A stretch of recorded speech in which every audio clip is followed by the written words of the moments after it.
Graça e paz, irmãos. Amém. Quero mais uma vez reforçar o que eu falei hoje pela manhã. Falei ontem à noite, falei hoje pela manhã. Da alegria de eu poder estar aqui com vocês. Quero agradecer o bispo e a bispa pela confiança. Estávamos conversando e falando um pouco disso, do quanto é sério. Hoje eu conversei com o Marcelo antes do culto, né, Marcelo? Eu e o Marcelo conversando e falando da responsabilidade que está aqui, irmãos. Para muitos é o momento de aparecer, mas nós que entendemos o poder de Deus, sabemos o impacto que tem a palavra de Deus, nós sabemos a seriedade que é o que nós vamos fazer hoje, a seriedade que é compartilhar um pouco da palavra de Deus. Amém? Eu sou o pastor Gedson, tenho 42 anos, eu sei que não parece, mas eu tenho apenas 42 aninhos, sou casado com a mulher mais linda do mundo, a pastora Xana, que tem 44, é mais velha do que eu. Ela me pegou para criar. Eu não falei isso hoje, que ela estava com o microfone na mão e ela vai ficar reclamando. Hoje ela não está com o microfone aqui, então eu posso falar à vontade. Mas sou casado com a pastora Xana, nós temos duas filhas lindas, que por sinal parecem com o pai. E congregamos lá em Campos dos Goitacazes, Rio de Janeiro, lá na igreja Semear, debaixo da cobertura do apóstolo Luciano, que por sinal mandou um abraço. E eu queria, mais uma vez, expressar a gratidão a Deus por poder estar aqui. Mas antes de ler o texto, eu quero te fazer uma pergunta. Não responda agora, não responda agora. O que você veio fazer aqui? Pensou? Agora eu vou te fazer uma pergunta parecida, mas é diferente. O que você veio oferecer ao Senhor hoje? Eu quero, antes de entrar na palavra, te elucidar e te falar algo. Nós vivemos um tempo, irmãos, onde o evangelho está sendo deturpado. Um evangelho falsificado. Como dizem na minha terra, não sei se aqui falam assim, um evangelho do Paraguai, que é falsificado. Aqui falam assim também? O evangelho falsificado tem sido pregado por algumas igrejas, onde o que importa é o amor de Deus. Você pode viver a sua vida de qualquer forma, de qualquer maneira, mas o importante é que Deus é amor. Você pode levar o seu casamento de qualquer forma, o importante é que Deus é amor. Você pode ser infiel à sua esposa, você pode ser infiel à sua liderança, você pode viver da sua vida, fazer da sua vida o que você quiser, e você tem esse direito.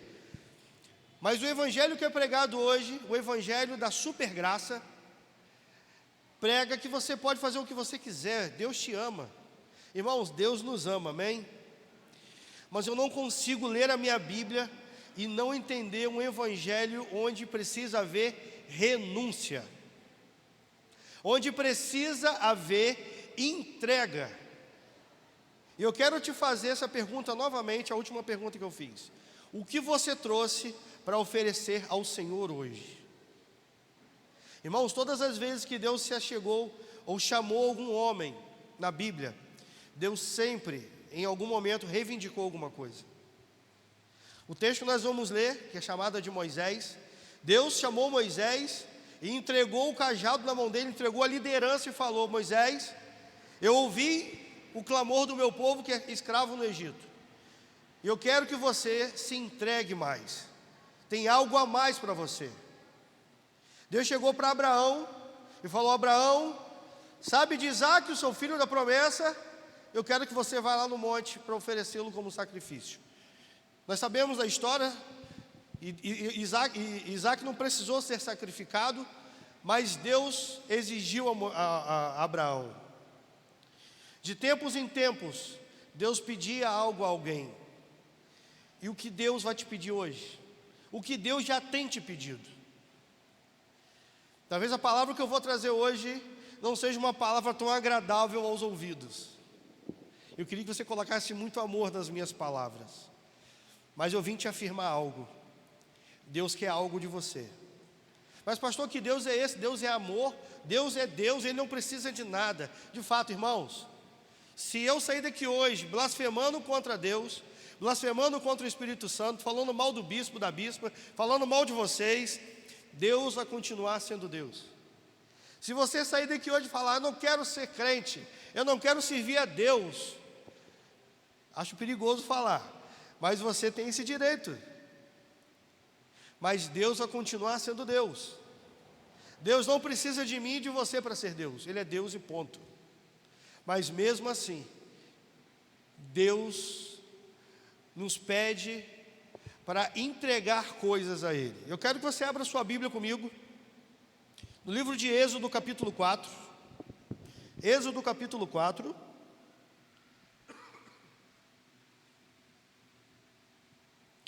Êxodo capítulo 4, a partir do verso 10, fui eu. Eu já ia ocupar a sonoplasta, irmãos, mas não foi ela não. Falar nisso, você que ainda não deu um abraço na Vanessa, pode depois do culto dar um abraço nela. Quem estava aqui pela manhã sabe do que eu estou falando. Êxodo capítulo 4, a partir do verso 10 diz assim, ó: Então disse Moisés ao Senhor: Ah, Senhor, eu nunca fui eloquente, nem outrora nem depois que falaste a teu servo, pois sou pesado de boca e pesado de língua. Respondeu-lhe o Senhor: Quem fez a boca do homem? Ou quem fez o mudo ou o surdo? Ou quem vê ou o cego? Não sou eu, o Senhor? Verso 12 diz: Vai, pois, agora, e eu serei com a tua boca, e te ensinarei o que há de falar. Verso 13: Ele, porém, respondeu ao Senhor: Ah, Senhor, envia aquele que hás de enviar, menos a mim. Então, preste atenção no verso 14. Então se acendeu a ira do Senhor contra Moisés. E disse: Não é Arão, o levita, teu irmão?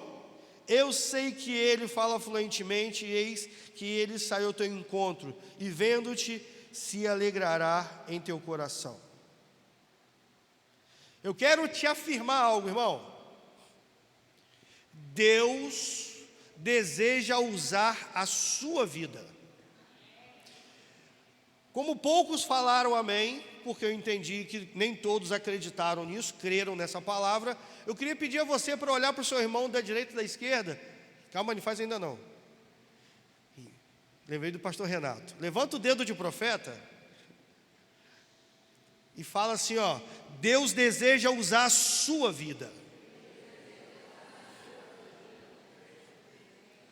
Irmãos, foi criada uma mentalidade que Deus só usa os líderes, que Deus só quer usar os pastores. Quando Jesus, pouco antes de ser assunto aos céus, Jesus fez uma declaração muito forte: Ide por todo o mundo e pregai o evangelho a toda criatura. Irmãos, essa afirmação não foi para os apóstolos. Essa afirmação é para o pastor Gedson, é para o Marcelo, é para a Vanessa, é para o Francis, é para a pastora Xana. Essa afirmação é para todos nós. E aqui nesse texto, Moisés tem um encontro com Deus. E o encontro de Moisés foi muito peculiar, porque ele apacentava o rebanho do sogro dele, de Jetro, e de repente ele vê uma sarça que ardia e não se consumia. A sarça pegava fogo, e de repente ele ouve a voz de Deus falando: Moisés, tire as sandálias dos seus pés, que o lugar que você pisa é terra santa. Deus começou a conversa com Moisés falando: Moisés, eu quero começar a conversa com você afirmando: comigo tem que viver em santidade. Santidade é algo que eu reivindico dos meus servos. Tire as sandálias dos seus pés, que o lugar que você pisa é terra santa. Deus já estava mostrando para Moisés: Moisés, cuidado, a partir de hoje você não vai viver de qualquer forma. Você não vai viver o evangelho, trazendo para a nossa realidade, né, irmãos? Você não vai viver o evangelho como você acha certo, como você acha que é. E Deus chega para Moisés e faz uma afirmação: Moisés, eu tenho ouvido a aflição, o clamor do meu povo, o meu povo que é escravo no Egito. Vou tentar voltar um pouquinho a história para você entender. Para você que não conhece a história, Deus deu 2 sonhos a um jovem chamado José, E ele compartilhou esses sonhos com a família, com os irmãos. Ele foi traído pelos irmãos, vendido como escravo para uma caravana de ismaelitas. Depois ele foi parar na casa de um homem chamado Potifar. E ele virou meio que o mordomo, que o gerente da empresa ali da casa de Potifar. E um dia a esposa de Potifar, olhando para José, olhando para José, falou: opa, gostei dele. E ela se insinuou para ele. E ele responde: minha senhora, eu posso tocar em tudo aqui, menos na senhora. Eu não vou ser infiel ao meu Deus e ao meu senhor Potifar. Em determinado momento, aquela mulher tenta agarrar José. E a Bíblia diz que ela segurou na veste dele e ele saiu correndo. E ele foi caluniado, injustiçado, e ela acusou José de ter tentado agarrá-la. José vai parar no cárcere do Egito, e tempos depois, Faraó tem 2 sonhos. Estou resumindo a história, tá, irmãos? E nenhum dos magos de Faraó conseguia interpretar os 2 sonhos. Em determinado momento, um homem que teve uma experiência muito bacana com José no cárcere, chega para Faraó e fala: Faraó, eu conheci um jovem no cárcere que interpretou o meu sonho. E hoje eu estou aqui como resposta ao sonho dele. E Faraó imediatamente manda chamá-lo. E Faraó conta os 2 sonhos para José, e José interpreta o sonho, onde, estou resumindo, tá, irmãos? Onde viriam 7 anos de muita fartura e depois 7 anos de muita fome. E José ali, com muita sabedoria, interpreta os 2 sonhos e dá um conselho a Faraó. Isso é um preso, encarcerado, um presidiário naquele momento, dando um conselho a Faraó, que era o rei do Egito, que ele deveria levantar um homem sábio para que administrasse tudo aquilo. E quem foi o homem sábio? O próprio José. Tempos depois veio uns 7 anos de fartura e 7 anos de muita fome. E a família do próprio José, os próprios irmãos que jogaram ele numa cisterna, os próprios irmãos que venderam ele para a caravana de ismaelitas, vão buscar alimento no Egito, que era a terra mais próspera por causa do próprio José. E ali, eles se dá a conhecer aos irmãos, fala: eu sou José, aquele que vocês venderam como escravo, que vocês fizeram tudo aquilo. Perdoou os irmãos. E Jacó, o pai de José, é chamado, e tudo que ele tinha, todo o seu povo, todo o seu gado, não era muita coisa até então, mas foram lá, comparado com o Egito, foram morar no Egito. Ficaram aproximadamente 430 anos no Egito. Só que o faraó que gostava de José morreu, e outro faraó foi levantado. E o faraó, desse momento aqui, onde Moisés é levantado como libertador do Egito, não gostava do povo hebreu, e ele escravizou o povo de Deus. E aqui nós chegamos exatamente nesse ponto, onde Deus chega para Moisés e fala: Moisés, é hora de você entregar algo a mais. Eu não te escolhi para ficar apacentando ovelhas apenas, o rebanho do seu sogro. Eu te escolhi para ser o libertador. Só que Moisés tenta, de todas as formas, fala: Senhor, eu não. Eu tenho defeitos. Deixa eu abrir um parênteses aqui. Quantos aqui têm defeitos? Não consigo levantar os 2 assim. Todos nós temos. Mas independente dos seus defeitos, Deus quer te usar. Independente das suas dificuldades, Deus quer te usar. E Moisés fala: Senhor, o povo não vai crer. Quando eu falar com o povo hebreu, eles não vão crer. Deus falou assim: não, eu quero você. Aí ele de novo: Senhor, mas eu não sei falar, eu sou pesado de boca, eu sou pesado de língua. E Deus falou assim: eu vou te usar assim mesmo. E ele tenta pela 3ª vez: Senhor, manda qualquer outra pessoa, menos a mim. E no verso 14, irmãos, esse versículo 14, ele é um ponto chave no meu ministério, sabe? Porque a Bíblia diz que a ira do Senhor se acendeu contra Moisés. A ira de Deus se acendeu contra um homem que no primeiro momento tentou se esconder e não quis entregar algo a mais para o Senhor. Mas a Bíblia diz que aceitou o desafio de ser libertador do povo, e a história vocês já sabem.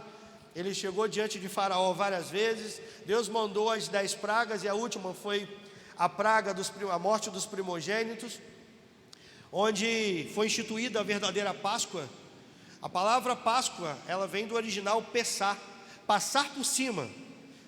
Quando o anjo da morte, enviado pelo próprio Deus, quando o anjo da morte vinha, ainda no Egito, quando ele viu o sangue do cordeiro nos umbrais das portas, que já era uma tipologia de Cristo, quando ele viu o sangue do cordeiro nos umbrais das portas, ele passava por cima, porque quem tem o sangue do cordeiro não é alcançado. Esse é o grande diferencial, irmãos. O problema é que existem muitas pessoas dentro das igrejas, frequentando os cultos e as redes, mas não conseguem se comprometer com o cordeiro que tira o pecado do mundo. Deus hoje te trouxe aqui para te levar a um novo nível. Mas Moisés aceita o desafio, lidera o povo. Só que nesse exato momento, aqui do texto, foi um pouco antes, Deus fala com ele: eu vou te usar da forma que você é, com outras palavras, né? Deus, eu vou te usar da forma que eu quero. Irmãos, o nosso problema é que nós queremos pegar o controle da situação e queremos que Deus haja do nosso jeito, queremos que Deus faça no nosso tempo, da nossa forma. Irmãos, Deus é Deus. Eu costumo falar que eu e você, nós não sabemos o que está um palmo do nosso nariz, nós não somos capazes de saber o que vai acontecer no futuro, mas o nosso Deus tem um controle de tudo. Então eu quero falar com você hoje, e se eu tivesse que dar um tema para essa mensagem, seria os improváveis. Por que improváveis? Porque durante toda a história, eu vou viajar com você na Bíblia hoje, durante toda a história, Deus usou pessoas improváveis e coisas improváveis. Vou te provar hoje, porque quando você ouve essa afirmação que eu falei aqui de forma intencional algumas vezes, Deus quer usar a sua vida, você nem fala, você pensa, Deus vai usar o bispo, Deus vai usar a bispa, Deus vai usar o pastor João, que estava aqui hoje pela manhã, vai usar os 12, talvez um dia Deus me use. Deus quer te usar, só cuidado com a ira de Deus, irmãos. Eu não estou aqui profetizando maldição, em nome de Jesus, não me entenda errado, mas Deus tem um propósito específico para cada um de vocês. Deus tem um propósito, eu falo isso, Deus tem um propósito universal: ide por todo mundo e pregar o evangelho a toda criatura. Isso é para toda igreja, na minha concepção, irmãos. Mas Deus tem um propósito peculiar, particular, específico para você, porque ninguém é igual a ninguém, irmãos. Ninguém é igual a ninguém. Então o que Deus tem para mim não é o que Deus tem para você. Isso não quer dizer que o que Ele tem para mim é maior do que tem para você, muito pelo contrário. E nem quer dizer o que Deus tem para você é maior e melhor o que tem para mim, muito pelo contrário, só é diferente. Então eu quero falar com você hoje sobre os improváveis. Aperte os cintos aí. Eu vou te dar alguns exemplos de pessoas e coisas improváveis que Deus usou durante toda a história bíblica e que talvez, na verdade eu vou afirmar com certeza, você vai identificar alguma coisa na sua vida. E eu quero no final orar, eu quero chamar todos aqueles que gostariam de entregar algo ao Senhor aqui no altar. Mas espera aí, vamos lá. O primeiro exemplo que eu quero te dar é acerca do próprio Moisés, o cajado de Moisés. Em Êxodo capítulo 14, verso 15, diz assim, disse o Senhor a Moisés: por que clamas a mim? Dize aos filhos de Israel que marchem. E tu levanta o teu cajado, estende a tua mão sobre o mar e divide-o, para que os filhos de Israel passem pelo meio do mar a pés enxutos. Verso 21 diz: então Moisés estendeu a mão sobre o mar, e o Senhor, por um forte vento oriental que soprou toda aquela noite, fez retirar-se o mar, que se tornou terra seca, e as águas foram divididas. O primeiro exemplo que eu quero te dar foi o cajado de Moisés. Vou tentar te elucidar acerca do momento. Moisés, libertador do povo, Depois da 10ª praga, que foi a morte dos primogênitos, que eu falei aqui alguns minutos atrás, Faraó finalmente liberta o povo. Depois de libertar o povo, o que Faraó faz?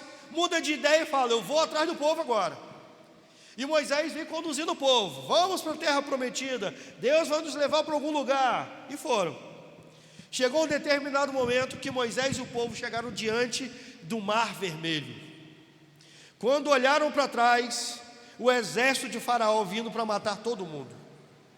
E agora? Moisés naquele momento ora, e talvez tenha sido um dos únicos momentos onde Deus falou que não era o momento de orar. E Moisés ora e fala: Senhor, o que faremos agora? Deus fala com Moisés: Moisés, por que clamas a mim? Diga ao povo de Israel que marchem. Existem momentos, irmãos, aí por isso que eu falei hoje pela manhã brincando, existem momentos, eu lembrei da bispa quando eu estava meditando essa palavra, existem momentos que nós temos que avançar, irmãos. Eu não sou contra a oração, muito pelo contrário, eu oro, eu tenho uma vida de oração. Mas existem muitos crentes se escondendo através de uma vida de oração, com medo de tomar uma decisão. Tem muitas pessoas se escondendo atrás de uma espiritualidade, falando assim: oremos, vamos buscar ao Senhor. Irmãos, busca ao Senhor. Mas existem momentos como esse, que você precisa marchar, você precisa avançar, você precisa entender a sua responsabilidade. O problema, irmãos, é que nós somos cruéis com o nosso Deus. Não que Deus se importe com isso, mas tudo nós colocamos na conta de Deus, na responsabilidade de Deus. E esquecemos que nós temos a nossa responsabilidade. O que Deus falou com Moisés: Moisés, diga ao povo de Israel que marchem. Ele estava falando com Moisés: Moisés, você como líder tem a sua responsabilidade. O povo também tem a responsabilidade dele. E por que vocês vão ficar aqui clamando? Por que clamas a mim, Moisés? Mas tem um detalhe nessa história. O que Moisés tinha na mão, irmãos? Moisés tinha um cajado. E o que Deus falou com Moisés que era para ele levantar naquele momento, para que o mar se levantasse, se abrisse, foi um cajado. Talvez você pare e fale assim: mas hoje eu não vou ter um cajado na mão. Mas eu não tenho um cajado, eu não ando com cajado aqui. Embora o bispo pareça Abraão, Jacó, Isaac, Moisés, mas eu não ando com o cajado na mão. O bispo não tem um cajado ali. Não sei se você sabe, mas na Bíblia o cajado ele representa a autoridade. E talvez o que Deus quer de você hoje é que você assuma a sua autoridade. Quantos homens que não exercem a sua autoridade de sacerdote dentro de casa? Irmãos, a quantidade de esposas infelizes, inseguras, porque não tem um homem de verdade, uma autoridade, alguém que Deus instituiu como sacerdote para trazer segurança para o seu lar. Deus hoje quer que você use seu cajado. Talvez seja isso que Deus tenha hoje. Venha te incomodar a usar o seu cajado, a sua autoridade de marido, a sua autoridade de pai. Sabia que tem pai que não conversa com o filho? Porque tem homem que pensa que é só comprar o melhor videogame, comprar a melhor roupa, colocar comida dentro de casa, e esse é o meu papel. Isso aí qualquer um faz, meu irmão. Pai de verdade é aquele que vai lá fazer o dever de casa, é aquele que vai brincar, que vai conversar, que vai corrigir, que vai instruir, que vai ouvir o filho. Marido de verdade, que exerce autoridade, não é aquele que fala assim: ela faz o que ela quer da vida dela. Não. Eu dou muita liberdade para minha esposa, mas tem momentos que eu falo: opa, vem cá, eu puxo a rédea, irmãos. Tem momentos que eu preciso ser o líder da minha casa, exercer a minha autoridade, levantar o meu cajado. Talvez você seja um professor, eu não sei a sua realidade, e Deus quer usar a sua autoridade na sala de aula para abençoar outras pessoas, para abençoar os seus alunos, para levar o amor de Deus para os seus alunos. Já parou para pensar nisso? Vocês acreditam que tem crente? Aqui na Real não tem isso não, só lá em Campos. Tem crente que acredita o seguinte: dentro da igreja eu oro, dentro da igreja eu sou crente, sou temente a Deus, dentro da igreja eu uso aquelas roupas bonitas, dentro da igreja eu canto louvor. E na sua casa? Eu ouço qualquer música. Eu falo palavrão. Eu trato a minha esposa e os meus filhos como lixo. Pastor, eu sou daquela irmã que usa aquele decote. Ser crente aqui dentro, irmãos, é muito fácil. Mas usar a sua autoridade dentro da sua casa e na rua é outra história. Deus estava falando com Moisés aqui. Moisés, é um novo nível, é uma nova história, é um novo ciclo. O pastor Alexandre falou sobre isso ontem. Muitas pessoas podiam olhar para o cajado de Moisés e falar assim: Deus vai usar isso, um pedaço de madeira, de pau? Mas foi o que Deus usou ali. Foi o poder de Deus através daqui. Foi o cajado sendo usado pelo poder de Deus ali para abrir o mar vermelho, irmãos. Deus quer usar a sua autoridade para abrir o mar na vida de muitas pessoas. O segundo exemplo que eu quero deixar para você, esse aqui é muito interessante. Primeiro livro de Reis, capítulo 17, verso 8, conta uma história muito bacana. Diz assim, Então lhe veio a palavra do Senhor dizendo: dispõe-te e vai a Sarepta, que pertence a Sidom, e demora-te ali, onde ordenarei a uma mulher viúva que te dê comida. Então ele, no caso Elias, se levantou e se foi a Sarepta. Chegando à porta da cidade, estava ali uma mulher viúva, apanhando lenha. Ela chamou e lhe disse, ele a chamou e disse-lhe: traze-me, peço-te uma vasilha de água para eu beber. Indo ela a buscá-la, ele a chamou e disse: traze-me também um bocado de pão na tua mão. Porém ela respondeu: tão certo como vive o Senhor teu Deus, nada tenho cozido, há somente um punhado de farinha na panela e um pouco de azeite na botija. E vês aqui, apanhei 2 cavacos e vou preparar um resto de comida para mim e para o meu filho comer, e depois morreremos. Então lhe disse: não temas, vai e faze como te disseste, mas primeiro faze dele para mim um bolo pequeno e traz aqui para mim.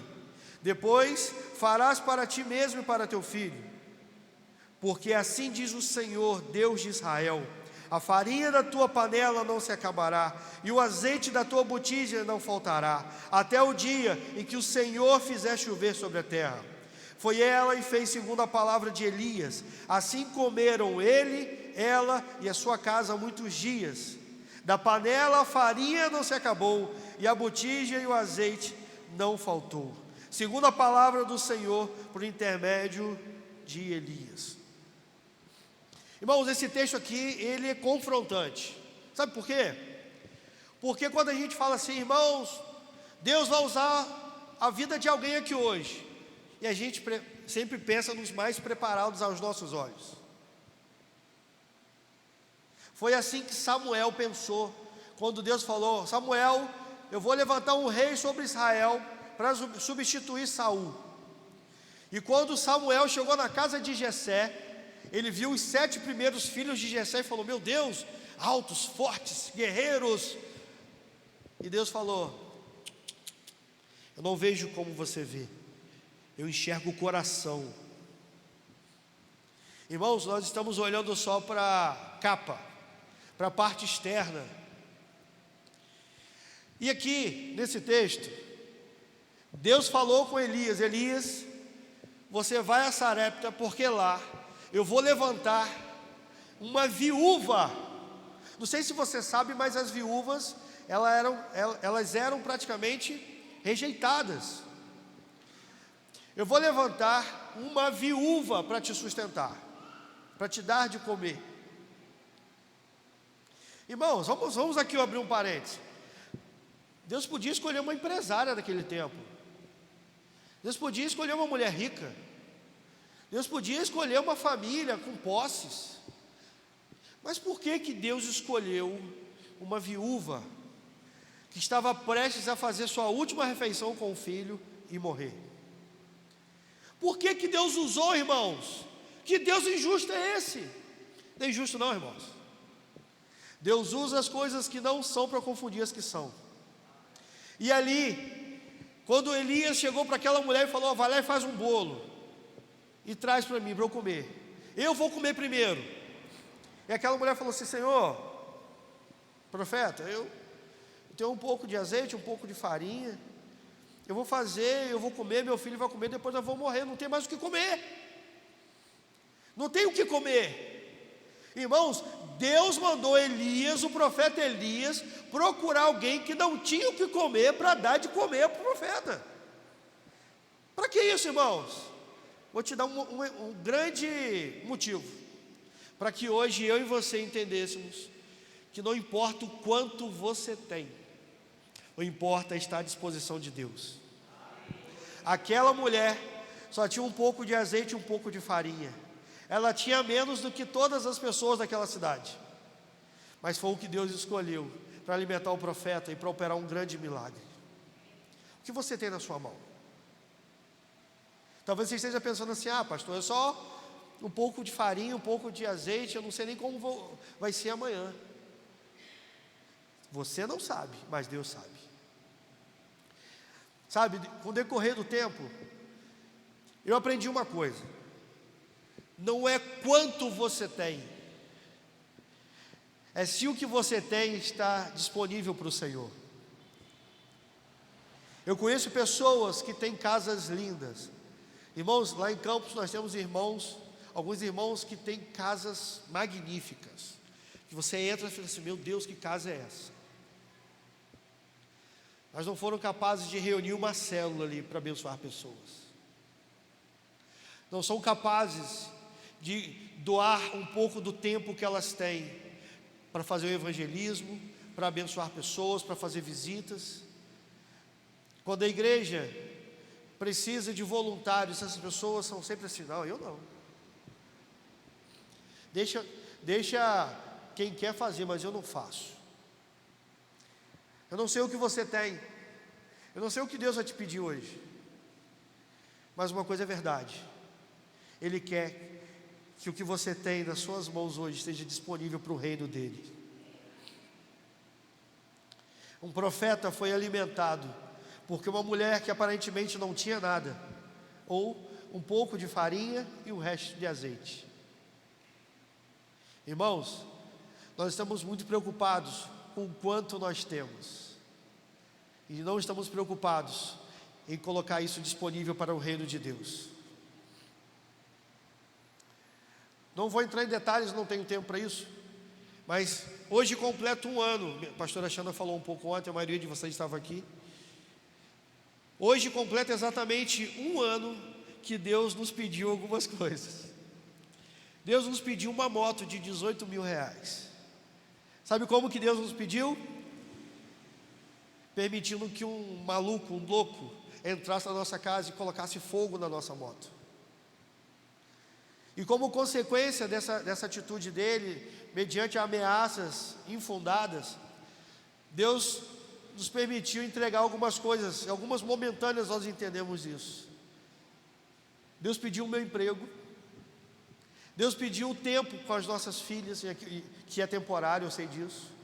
Deus nos pediu algumas coisas, irmãos, e eu confessar uma coisa para você: tiveram momentos que foi difícil de fazer isso aqui, entregar. Eu confesso que tiveram momentos que, quando Deus pediu, eu falei: Senhor, não posso perder isso, eu não posso ficar sem isso. Mas tiveram momentos que Deus falou assim: você não pode ficar sem mim. Sem isso aqui você fica fácil, mas sem mim você não é nada. Confesso, irmãos, que não foram dias fáceis, foram dias muito difíceis.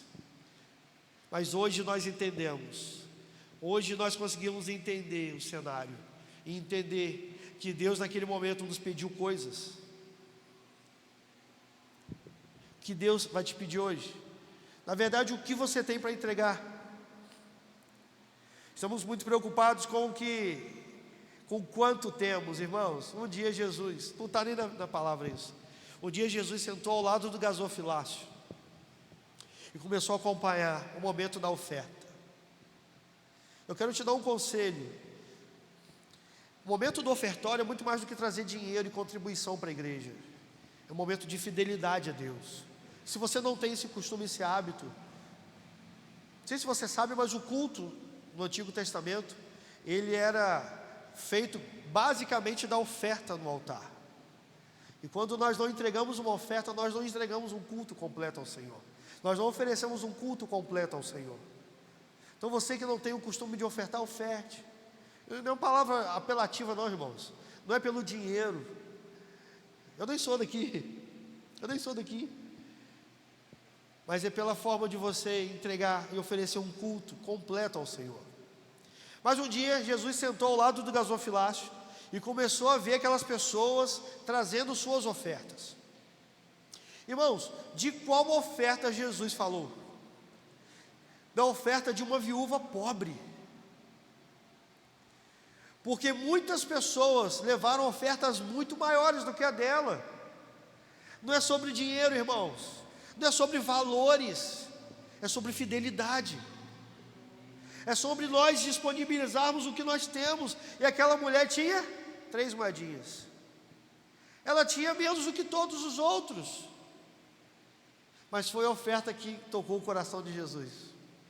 Foi a oferta que fez Jesus olhar e falar assim: que oferta foi essa? Porque muitos deram o que sobravam. Muitos estavam ali mostrando o que tinham para ofertar. Outros nem vinham.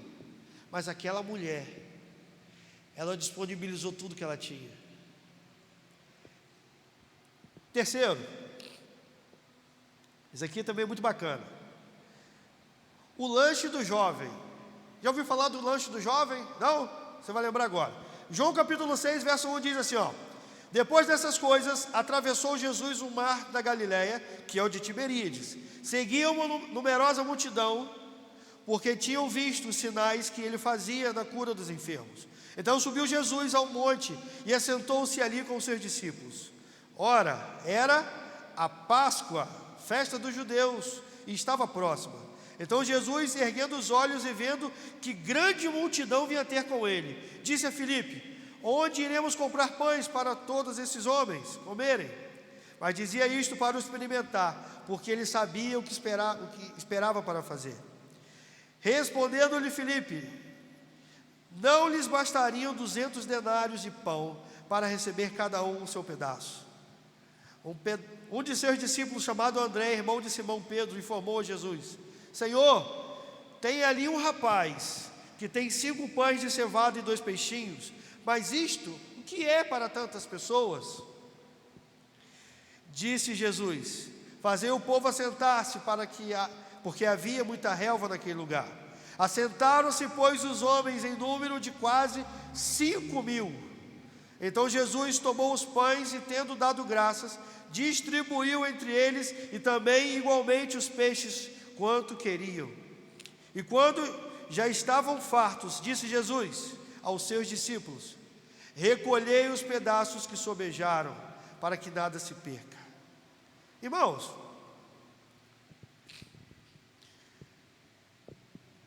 existia um jovem que nós não sabemos o nome dele.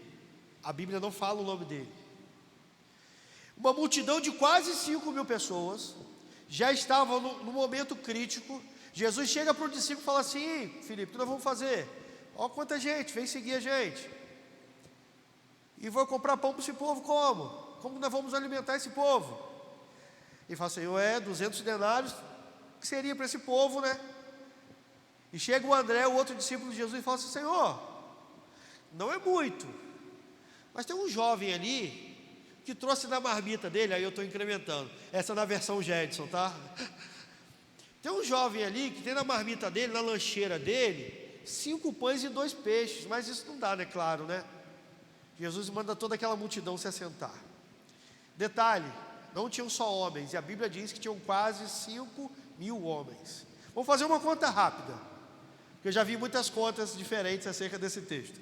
Mas se tinham 5.000 homens aproximadamente, vamos supor que cada homem estivesse com a sua mulher ali, foi para 10. Se cada homem e mulher tivesse 2 filhos, e judeu faz filho, irmãos, vamos botar 2. Estou falando de 20.000 pessoas aproximadamente. Tem lógica alimentar quase 20.000 pessoas com 5 pães e 2 peixes? É humanamente impossível. Mas esse é o problema. Estamos presos ao que é humanamente possível. Deus não está preocupado com o que é humanamente possível. Deus só está preocupado se você vai disponibilizar o que você tem. 20.000 pessoas foram alimentadas, porque um jovem liberou o lanche dele. Um jovem que nós não conhecemos o nome. Sabe por que 20.000 pessoas foram alimentadas? Porque um jovem disponibilizou tudo que ele tinha. 5 pães e 2 peixes. Aí você pensa assim, eu só tenho 5 pães e 2 peixes. É isso aí que Deus quer usar. Mas pastor, não dá para alimentar todo mundo. Com todo amor, isso não é sua parte. Isso não te diz respeito. O que você precisa saber é que você precisa disponibilizar os 5 pães e 2 peixes. Deixa eu te falar uma coisa. Bispo, quantos missionários vocês assistem aqui?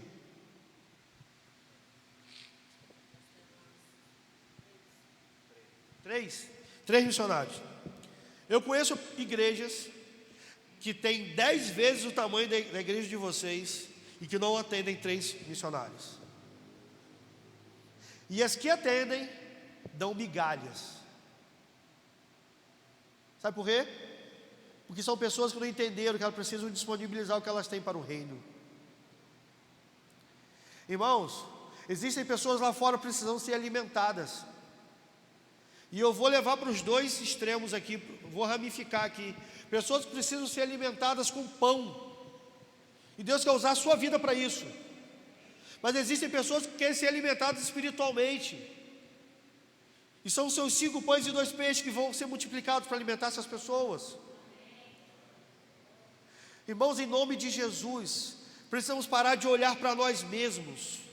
Eu costumo brincar lá com os meus discípulos, e eu faço assim, isso aqui é um perigo. Esse movimento, onde eu olho para o meu umbigo. Isso é um perigo, irmãos. Quando nós não conseguimos olhar para o lado, para a necessidade das pessoas que estão ao nosso redor. Eu não sei de todos os trabalhos sociais que vocês fazem, mas o bispo e a bispa, o Francis e a Vanessa nos contaram vários testemunhos de pessoas que são assistidas com cestas básicas, pessoas que são abençoadas. Eu me lembro de uma vez, em uma igreja, minha esposa estava comigo, e nós fomos para a responsável da assistência social daquela igreja, e fomos falar assim, irmã, a gente queria levar uma cesta básica porque eu sempre ajudo, mas esse mês, eu falando com ela, eu estou um pouco apertado financeiramente, eu queria ver se você, não, tem que fazer um cadastro, eu tenho que fazer uma entrevista, eu tenho que esperar 3 meses, mas eu morreu de fome. Eu falei, precisa ter o acompanhamento, legal, precisa ter organização, legal, precisa ter a parte burocrática, mas que não atrapalhe, não deixe de atender às necessidades das pessoas. Irmãos, 20.000 pessoas aproximadamente foram alimentadas, porque um jovem, qual o nome do jovem? Não interessa, irmãos, não interessa o meu nome e o seu, não interessa se nós vamos aparecer, não interessa se você está aqui cantando, pregando, tocando, ou se você está ali limpando, varrendo, não importa onde você atue, o importante é você disponibilizar o que você tem. O importante é você falar, Senhor, está aqui, é o que eu tenho. O que você veio entregar ao Senhor hoje? É o seu tempo? É o seu tempo? São as suas capacidades técnicas? Porque, irmãos, lá na CME nós temos pessoas muito capacitadas. Há um tempo atrás nós recebemos um grupo de africanos, um coral infantil. Qual o nome? Atotô. O nome é Atotô. Irmãos, que coisa linda. E o apóstolo fez um anúncio, falou, irmãos, precisamos de voluntários, professores de inglês, porque eles falam inglês, os monitores, os coordenadores do projeto, todos eles falam inglês, e as crianças estão aprendendo inglês, e a gente, nós precisamos de voluntários. Irmãos, foram 2 pessoas, numa igreja que tem uma frequência de 1.500, 2 pessoas por semana, 2 pessoas, e eu conhecia pelo menos mais 5 ali que falavam inglês fluentemente. Eu não tenho tempo. Eu não tenho tempo. Você não tem tempo para Deus? Eu conheço um jovem, ganhador de almas, irmãos. Aquele jovem onde ele coloca a mão, Deus prospera. Aquele jovem chega em qualquer evento, ele abre a boca, as pessoas ajoelham, clamando por Jesus, eu quero ser salvo. Aquele jovem já foi tão usado por Deus. E um dia, num determinado momento com aquele jovem, falei, rapaz, você está sumido, cara, cadê você? Pastor, eu preciso ganhar dinheiro. Eu falei, você precisa ganhar dinheiro? Eu achei que você precisasse ganhar almas, vidas para o Senhor. Você está preocupado em ganhar dinheiro? Eu falei com ele, não tem nada de errado você ganhar dinheiro. Você está abandonando o seu ministério por causa de dinheiro. Vou te dar um conselho, vou te dar uma notícia, talvez você não saiba. Falei com ele, quando você morrer o dinheiro vai ficar aí, ó. E um dia você vai ter a oportunidade de estar diante de Deus. E quais os frutos que você vai apresentar ao Senhor? O seu dinheiro? A sua barbearia? A sua profissão? No céu isso não vai ter valor não, bonitão. Meus irmãos, eu e minha esposa nós temos 2 sonhos. 2 sonhos. Um sonho é de um dia chegar diante do nosso Pai. Nós cremos, e a Bíblia diz que um dia todo joelho se dobrará e toda língua confessará que Jesus Cristo é o Senhor. Mas eu particularmente, eu creio que um dia nós vamos prestar contas da nossa vida aqui na terra. E eu quero um dia falar assim, Senhor, está aqui os meus frutos. Eu só ganhei 5 bilhões de pessoas para o Senhor, é pouco, Senhor. Mas eu só ganhei 5 bilhões de pessoas para o Senhor. Me perdoe por ter ganhado mais, mas está aqui, Senhor. Está aqui. E outro sonho que nós temos é ver as nossas filhas dando continuidade ao nosso ministério. Qual o seu sonho? Qual o seu sonho? Estou te contando isso porque um dia eu compartilhei com um amigo um sonho. Eu sempre falei, irmãos, desde o dia que eu me converti, eu falei assim, eu vou ser um pastor. Eu vou ser um pastor. Eu me vestia como pastor, falava como pastor, não sabia nem falar o evangeliquez. Eu não sabia falar como crente, eu não sabia, mas eu queria ser pastor. E na igreja, é o pastorzinho. Mas um dia, eu conversando com o irmão, eu falei assim, meu sonho é ganhar na Mega Sena da virada. Vou ganhar 300 milhões, Rodrigo. Ele vai fazer o quê? Eu vou viajar o mundo, eu vou sumir. Aí ele me fez uma pergunta, falou assim, e o seu ministério? Irmãos, eu fiquei procurando um buraco para enfiar a cabeça e não achei. Porque aquilo não condizia com o que eu pregava. Eu pregava que eu queria ser um pastor. Mas quando o dinheiro, a possibilidade do dinheiro entrar na minha vida, eu falei, opa, vou viajar o mundo, vou sumir. Sumir? Por quê? O que está no seu coração? O que está guardado aí?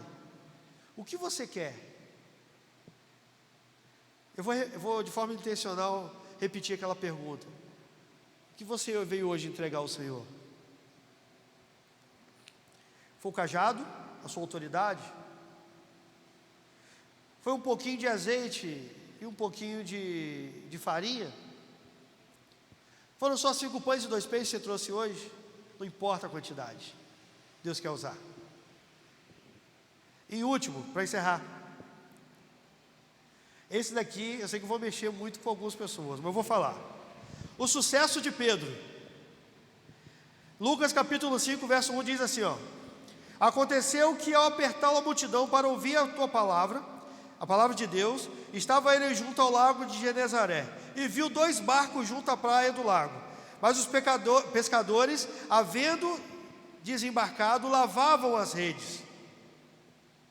Então entrou em um dos barcos, que era o de Simão, pediu-lhe que o afastasse um pouco da praia, e assentando-se, ensinava do barco as multidões. Quando acabou de falar, disse: Simão, faze-te ao largo e lance a vossa rede para pescar. Respondendo-lhe Simão: Mestre, havendo trabalhado toda a noite, nada apanhamos, mas sob a tua palavra lançarei as redes. Isto fazendo, apanharam grande quantidade de peixes, e rompiam-se as redes. Então fizeram sinais aos companheiros de outro barco, para que fossem ajudá-los, e foram e encheram ambos os barcos a ponto de quase irem a pique. Vendo isto, Simão Pedro prostrou-se aos pés de Jesus, dizendo: Senhor, retira-te de mim, porque sou pecador. Pois à vista da pesca que fizeram, a admiração se apoderou dele e todos os seus companheiros. Quero te fazer uma pergunta, baseado nesse texto que eu li agora. O que Pedro tinha para oferecer aqui, irmãos? O sucesso dele. Repare que o texto nos ensina que Pedro e os seus amigos pescaram a noite toda, certo? Nós estamos falando de Pedro, especialista na área. Pedro era pescador, sabia pescar, irmãos. Pescou a noite toda. Pegou alguma coisa? Nem uma manjuba, nem uma piabinha. Determinado momento, Jesus, sendo assolado pela multidão, fala com si: Pedro, vou entrar no seu barco, afasta um pouquinho e vou pregar para a multidão. Jesus usou a acústica do mar e pregava para aquela multidão. E ali, depois de pregar para a multidão, Jesus falou assim: Pedro, afasta um pouco mais e lança a rede. Naquele momento, irmãos, Pedro fala: Senhor, sei que o Senhor aí está operando alguns milagres, mas aqui, vamos conversar. Eu já pesquei a noite toda, mas debaixo da tua palavra, diante da tua palavra, eu vou lançar as redes. E ele lançou as redes, irmãos, e foi ali que aconteceu uma pesca milagrosa, a ponto de um barco só não caber de tanto peixe. A história é muito bonita se parasse aí. Sabe por quê? Porque Jesus fala algo para Pedro, em outro evangelho, nesse não está. Jesus fala algo muito importante para Pedro: Pedro, eu farei de você pescador de homens. A Bíblia diz, no verso 11, diz assim, ó: e arrastando eles os barcos sobre a praia, deixando tudo, o seguiram. Eles seguiram a Jesus. Pedro, irmãos, tudo que um pescador quer é pegar peixe, é pescar, tem uma pesca como ele teve naquele momento. Mas Jesus mostrou para ele: Pedro, tem algo muito melhor para você. Pedro, o seu sucesso não é tudo. O que eu tenho para você é muito maior do que o sucesso momentâneo. O que eu tenho para você é um sucesso que supera e muito esse sucesso aqui agora. Vamos imaginar, irmãos, a empresa de Pedro ali, a empresa de pesca, teve um ganho considerável. Concordam comigo? A empresa teve um ganho considerável.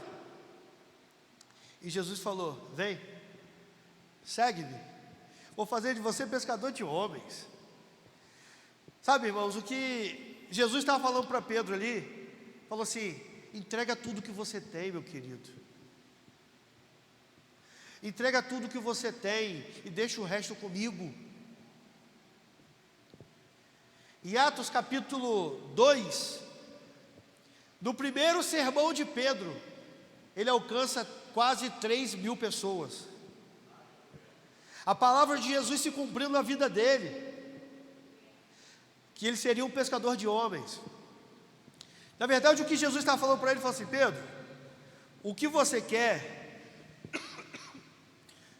é alcançar o sucesso pescando peixe, mas você vai alcançar o sucesso pescando homens. Você vai alcançar o sucesso quando você me ver andando sobre as águas e você for andar comigo. Pedro, o seu sucesso é muito maior do que fazer essa pescariazinha assim, ó, de nada. O seu sucesso, o sucesso que eu tenho para você, Pedro, é você diante de uma multidão que vai questionar o porquê, que estão ali falando numa língua diferente e vão achar que vocês estão embriagados, que foi o que aconteceu em Atos 2, na descida do Espírito Santo, onde os judeus falam: estão embriagados. Só pode estar embriagado. E Pedro se levanta. Irmãos, o que Jesus estava falando para Pedro: Pedro, não tem nada de errado você trabalhar, mas viva o que eu tenho para você. e comece a enxergar os meus planos para a sua vida. O que você vem entregar hoje? O que você vem entregar? Vou te falar, eu já preguei essa palavra na igreja, irmãos. E eu comecei a questionar o Senhor por que Ele tinha me dado essa palavra. Eu conversei com o bispo ontem, sentado ali, e eu falei: bispo, eu não combinei com a minha esposa o que nós iríamos pregar. Eu fiquei sabendo o que ela ia pregar ontem, minutos antes de sair de casa. Ela não sabia o que eu ia pregar. E ontem ela falou sobre ciclos. Sabe por que Deus me deu essa palavra? Porque hoje se encerra um ciclo onde nós tivemos que entregar muitas coisas ao Senhor. Vou te contar um negócio, te dar um testemunho. Eu trabalhava numa multinacional. Eu fui convidado a ir para uma empresa, uma distribuidora de alimentos. Eu sempre trabalhei com logística. E era uma proposta de emprego muito boa, para um cargo de liderança, de chefia. E nós oramos e eu fui, irmãos. Irmãos, eu tinha um futuro promissor naquela empresa. Eu ia virar gerente, assim. Mas Deus, em determinado momento, falou assim: me entrega. Me entrega, porque o que eu tenho para você é muito maior. É muito melhor. Não é terreno, é espiritual. O que você tem para entregar hoje? É o seu tempo.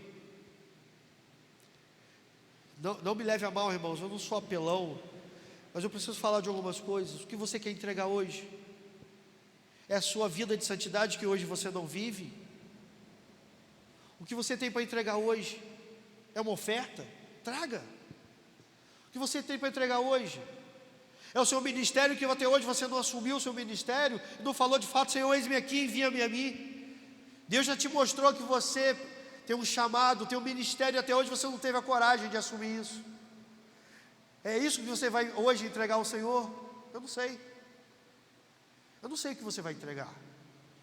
Eu não sei o que Deus está falando no seu coração. Você tem a sua realidade. Eu hoje fiz a minha entrega. Na verdade, desde ontem, eu estou fazendo a minha entrega no momento da oferta. O que você veio entregar, irmão? Eu queria convidar o Ministério de Louvor, porque eu queria, e eu sei, irmãos,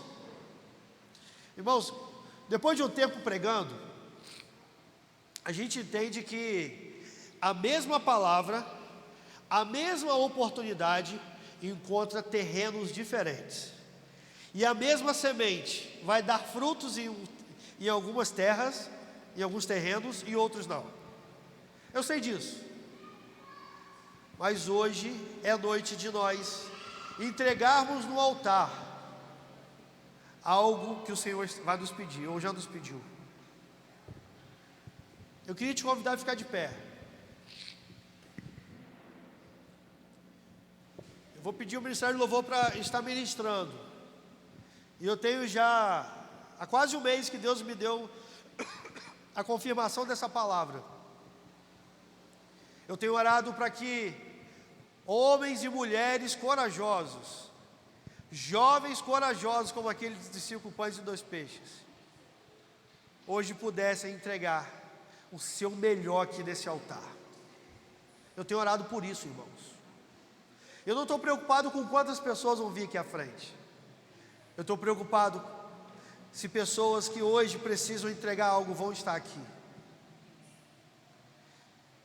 Então eu queria que você fechasse os seus olhos durante o louvor. Podem ministrar o que vocês quiserem. Deixa Deus usar a vida de vocês.